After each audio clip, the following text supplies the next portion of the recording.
Hey mensen, vandaag ben ik hier met Sean.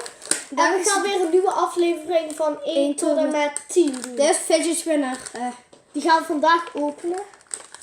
Gaan we eens doen zo. En hij is gelijk open.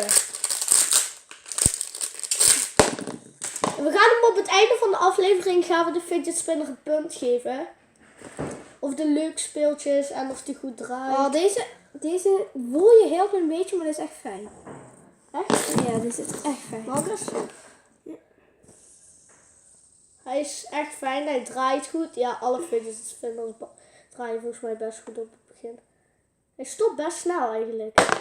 En op het einde, dan stopt hij opeens heel raar en dan valt hij heel snel van je vinger af.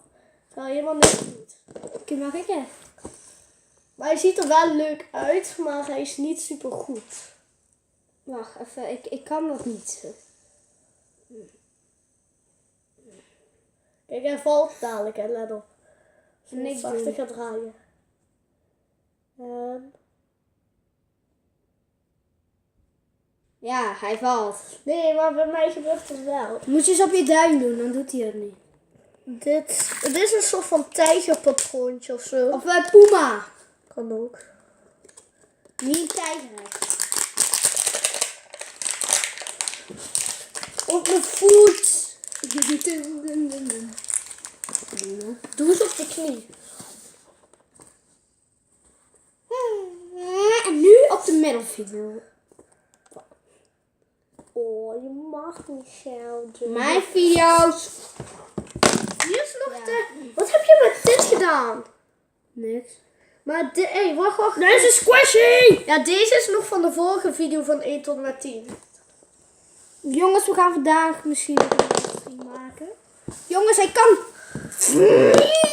Ja, dat kan ik. Kijk. Oké, zullen we nu wat trucjes gaan laten zien met de fidget spinner? Nee, dat hebben we al in een video gedaan. Maar nog een paar, gewoon korte. Op mijn hoofd. Nee. Oké. Op je knie. Op de voetspin. Die we totaal mislukt.